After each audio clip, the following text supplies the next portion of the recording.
बिस्मिल्लाहिर्रहमानिर्रहीम। आज का जो हमारा लेक्चर है इसके अंदर हम लोग जो टॉपिक कवर करेंगे वो पॉइंटर्स एंड इनहेरिटेंस, यानी जब हम इनहेरिटेंस को इम्प्लीमेंट करते हैं तो पॉइंटर्स जो हैं वो किस तरह से बिहेव करते हैं या पॉइंटर्स का बिहेवियर जो है वो किस तरह से होता है। इस चीज़ को डिस्कस करने के लिए हम लोग एक एग्जाम्पल भी इस्तेमाल करेंगे आप लोगों की बुक की, जो कि है प्रोग्राम 16.3। तो थ्योरी से शुरू करते हैं। थ्योरी जो है इसकी काफ़ी ज़्यादा जो है वो सिंपल है और उसी के अगर आप ध्यान से समझ लेंगे तो आपको एग्जाम्पल जो है समझने में बिल्कुल भी परेशानी नहीं होगी। Pointers have very important capability of storing the addresses of the different objects. Pointer जो है इनके पास काफ़ी ज़्यादा इंपॉर्टेंट कैपेबिलिटी है, ये मुख्तलिफ़ किस्म के ऑब्जेक्ट्स के एड्रेसेस जो हैं वो स्टोर करने की सलाहियत रखते हैं। A pointer can store the address of the object whose type is same as the type of the pointer। अब एक पॉइंटर जो है उसके अंदर आप वही एड्रेस स्टोर कर सकते हैं या सिर्फ उसी ऑब्जेक्ट का एड्रेस स्टोर कर सकते हैं जिसकी डाटा टाइप पॉइंटर के साथ मैच करती हो। यानी पॉइंटर की डाटा टाइप और उस ऑब्जेक्ट की डाटा टाइप अगर सेम है तो पॉइंटर उस ऑब्जेक्ट का एड्रेस स्टोर करने की सलाहियत रखता है। It can also store the address of an object that belongs to any child class of the class of the pointer. Suppose there are three classes A, B and C. The class A is a parent class where class B and C are the child classes. A pointer PTR of class A can store the address of all the objects of the A as well as B and C. अब मैं इसे ज़रा थोड़े detail के साथ explain करता हूँ। वो कह रहा है कि फ़र्ज़ करें कि आपके पास तीन क्लासेस हैं, एक क्लास ए, बी और सी। आपने क्लास ए का एक पॉइंटर क्रिएट किया, यानी ए को एज अ डाटा टाइप इस्तेमाल किया और आपने उसका पॉइंटर क्रिएट कर लिया। अब बाय रूल हम क्या कर सकते थे? बाय रूल हम ये कर सकते थे कि हमने जिस ऑब्जेक्ट का एड्रेस स्टोर करवाना है इस पॉइंटर के अंदर उसकी डाटा टाइप भी ए ही होनी चाहिए। लेकिन अगर आप इनहेरिटेंस को इम्प्लीमेंट करते हैं और क्लास बी और सी को क्लास ए का चाइल्ड बना देते हैं तो आपने जो पॉइंटर ए क्रिएट किया था, यानी ए डाटा टाइप को इस्तेमाल करते हुए जो पॉइंटर क्रिएट किया था, वो ना सिर्फ क्लास ए से ताल्लुक़ रखने वाले जितने भी ऑब्जेक्ट्स हैं उनके डाटा को या उनके एड्रेस को स्टोर करने की सलाहियत रखता है, बल्कि ये क्लास बी और सी के जो ऑब्जेक्ट्स होंगे उनके एड्रेसेस को स्टोर करने की सलाहियत भी रखता है। मैं दोबारा से एक्सप्लेन कर देता हूँ। फर्ज कर लेते हैं कि हमारे पास तीन क्लासेस हैं ए, बी और सी। हमने क्लास ए को इस्तेमाल करते हुए एक पॉइंटर बनाया, यानी ए डाटा टाइप का एक पॉइंटर बनाया। अब बी और सी जो हैं वो क्लास ए के चाइल्ड हैं। तो बाय रूल क्या हो सकता था कि उस पॉइंटर के अंदर सिर्फ ए डाटा टाइप के ही ऑब्जेक्ट्स का एड्रेस स्टोर करवाया जा सकता था। लेकिन क्योंकि हमने इनहेरिटेंस को इम्प्लीमेंट किया है तो वही पॉइंटर जो कि सिर्फ और सिर्फ क्लास ए के ऑब्जेक्ट्स के एड्रेसेस स्टोर करने की सलाहियत रखता था, इनहेरिटेंस की वजह से अब वो उस क्लास ए के जितने भी चाइल्ड्स हैं उनके ऑब्जेक्ट्स के एड्रेसेस भी स्टोर करने की सलाहियत रखता है। ठीक है। The type of the pointer does not change when the pointer of the parent class refers to an object of the child class. That is why the pointer always executes the member function of the parent class even if it refers to the child object in the memory.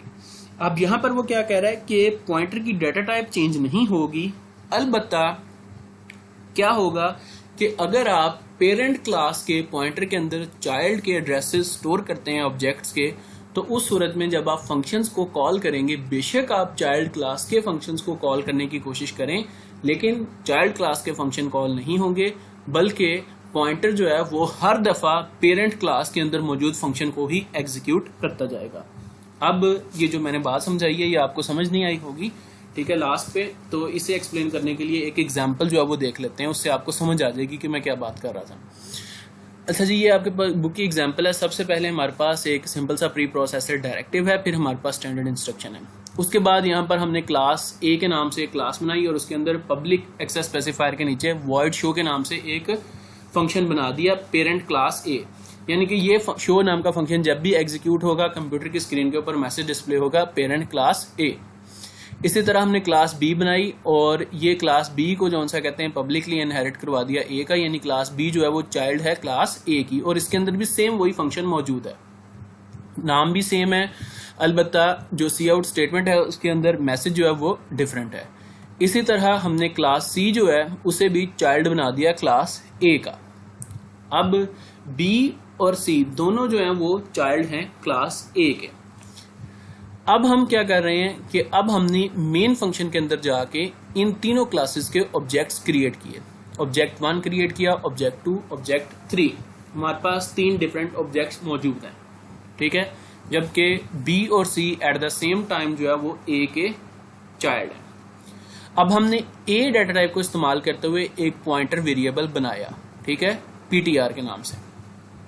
अब हमने इस pointer variable के अंदर address store करवाया object 1 का, ठीक है, जो कि क्लास ए से ही ताल्लुक रखता है। अब इन दोनों की डाटा टाइप जो है वो सेम है। आप देख सकते हैं कि ऑब्जेक्ट 1 की डाटा टाइप भी वही है और पॉइंटर वेरिएबल की डाटा टाइप जो है वो भी वही है।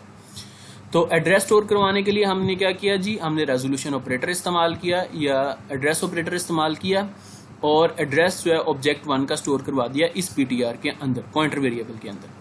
तो अब हम इस पॉइंटर वेरिएबल को इस्तेमाल करते हुए शो नाम के फंक्शन को कॉल करेंगे। तो जैसे ही ये स्टेटमेंट एग्जीक्यूट होगी तो इस स्टेटमेंट के एग्जीक्यूट होते ही कंप्यूटर की स्क्रीन के ऊपर मैसेज डिस्प्ले होगा चाइल्ड क्लास पेरेंट क्लास ए, ठीक है। यहां तक आपको समझ आ गई होगी। उसके बाद हम क्या कर रहे हैं कि हम फिर इस ptr के अंदर, इसी पॉइंटर के अंदर ओवरराइड कर रहे हैं। ओवरराइड क्या कर रहे हैं, हम इसके अंदर सेकंड ऑब्जेक्ट का यानी ऑब्जेक्ट 2 का एड्रेस स्टोर करवा रहे हैं। अब यहां पर ये ऑब्जेक्ट 2 जो है इसकी डाटा टाइप बी है, जबकि पॉइंटर की डाटा टाइप जो है वो ए है, लेकिन वो किसी किस्म का एरर जनरेट नहीं करेगा। क्यों एरर जनरेट नहीं करेगा, क्योंकि क्लास बी जो है या बी डाटा टाइप जो है वो ए की चाइल्ड है, इसीलिए वो एरर जनरेट नहीं करेगा। और हम क्लास ए के पॉइंटर के अंदर क्लास बी के ऑब्जेक्ट का एड्रेस जो है वो स्टोर करवा सकते हैं। हमने एड्रेस स्टोर करवा दिया। स्टोर करवाने के बाद हम इस पॉइंटर को इस्तेमाल करते हुए शो नाम के फंक्शन को कॉल करेंगे। जब हम इस शो नाम के फंक्शन को कॉल करेंगे तो हमारे रूल के मुताबिक या हमारे अंदाजे के मुताबिक इस फंक्शन को एग्जीक्यूट होना चाहिए था क्लास बी के अंदर मौजूद, ठीक है, लेकिन ऐसा हरगिज नहीं होगा। ऐसा क्यों नहीं होगा, क्योंकि हमने जो पॉइंटर बनाया है वो क्लास ए से ताल्लुक रखता है। इसीलिए वो क्या करेगा कि जब हम शो नाम के फंक्शन को कॉल करेंगे तो वो बजाय इसके कि क्लास बी के यानी ऑब्जेक्ट 2 के जो है शो नाम के फंक्शन को कॉल करे, वो पेरेंट क्लास के ही शो नाम के फंक्शन को कॉल कर देगा, ठीक है।